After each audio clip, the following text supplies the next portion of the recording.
manifestation par rapport à l'Amazonie. En fait, on a écrit une lettre ouverte aux dirigeants européens, parce que vous savez qu'ils sont là à Bruxelles, et que comme on habite Bruxelles, c'est important de faire pression pour qu'ils prennent des mesures beaucoup plus sérieuses par rapport au réchauffement climatique. Nous atteignons aussi rapidement un point de non-retour concernant la planète. Nos urgences sur le plan environnemental sont triples. Perte de la biodiversité, dérèglement climatique et pollution galopante. D'autre part, vous n'ignorez sûrement pas que depuis mai 2021, les incendies d'origine pour la plupart criminelle, pour faciliter la monoculture de soja ou l'expansion des zones d'élevage, sont en train de reprendre en Amazonie, avec une augmentation de 40% par rapport à 2020. Nous nous joignons aux 450 organisations civiles et aux quelques 2 millions de citoyens qui exigent que l'Union européenne abandonne le traité Mercosur. Nous devons comprendre que les décisions prises ici, au sein des institutions européennes, ont un impact au-delà de nos frontières.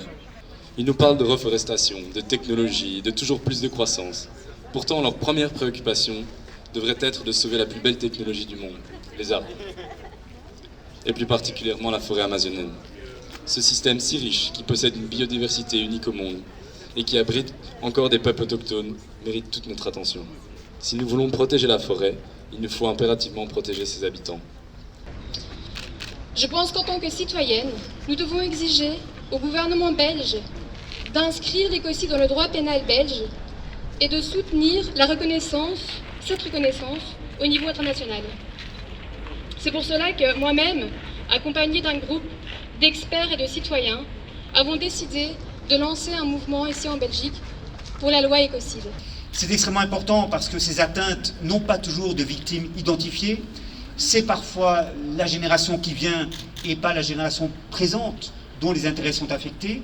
Ce sont parfois des crimes qui sont relativement peu visibles, peu connus et difficiles à documenter pour le public. Et donc il est important que les pouvoirs publics aient un outil supplémentaire dans leur panoplie pour agir contre ces atteintes graves à l'environnement. Le fait d'avoir une définition commune qui a été consensuée permet de présenter avec plus de chances la modification de l'amendement du statut de Rome et de faire reconnaître l'écocide comme le 5e crime contre la paix et contre la sécurité. Pourquoi toujours faire la différence entre le bon réfugié politique et le mauvais migrant économique? Les raisons du départ sont les mêmes, c'est de pouvoir vivre sa vie, d'offrir un avenir à ses enfants. C'est ça, les causes des migrations. Et là, et on est évidemment tout à fait en phase avec les premières prises de parole tout à l'heure, le pillage des ressources naturelles est évidemment une des causes des migrations, que ce soit en Amérique latine, avec la destruction de l'environnement, de la forêt amazonienne, ou dans l'Afrique des Grands Lacs, le pillage des ressources naturelles qui ne profitent pas à la population locale, mais qui profitent surtout à nos multinationales. Ce sont ça les causes. Que font nos dirigeants européens pour intervenir sur ces causes? Et puis, la dernière cause, celle que personne ne veut voir venir, et pourtant qui arrive sous forme de grandes vagues vers nous, c'est le climat et les changements climatiques.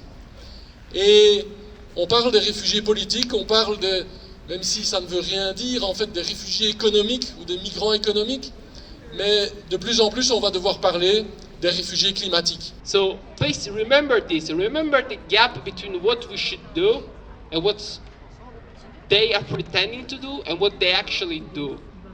And then keep joining march, protest, join civil disobedience with Extinction Rebellion, keep expressing solidarity with the indigenous people.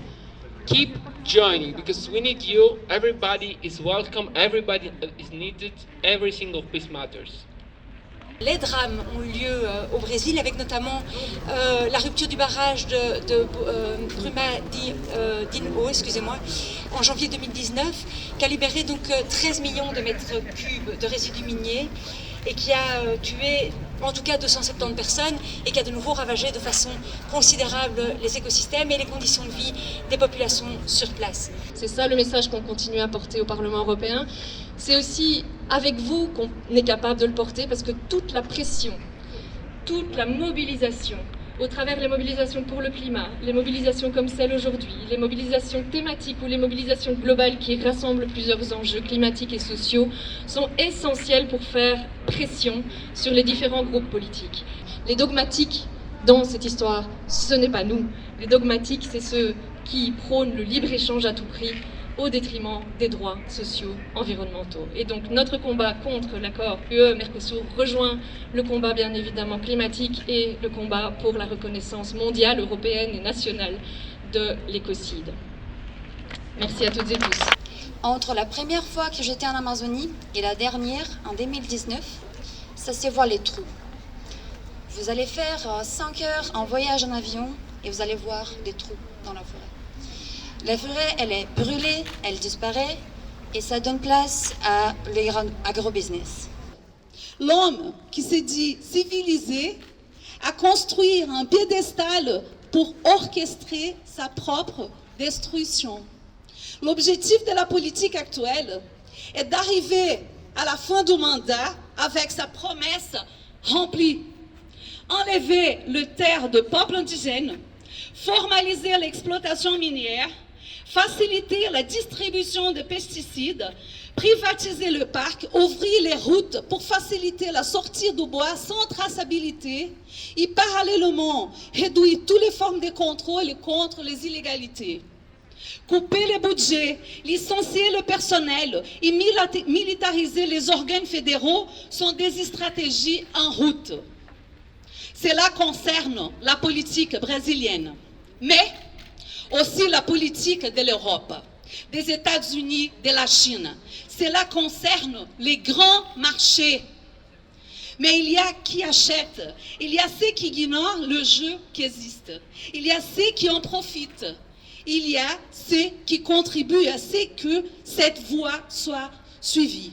Dia 23 de junho, tivemos mais ataque, apoiado pelo presidente do país e da bancada ruralista.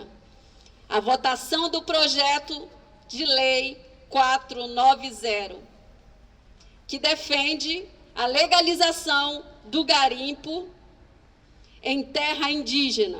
Um país que ainda suplica por comida, água potável, não pode deliberar sobre o garimpo em terras indígenas. Mais on va se battre. Et avec vous, voilà. Merci beaucoup. Merci beaucoup.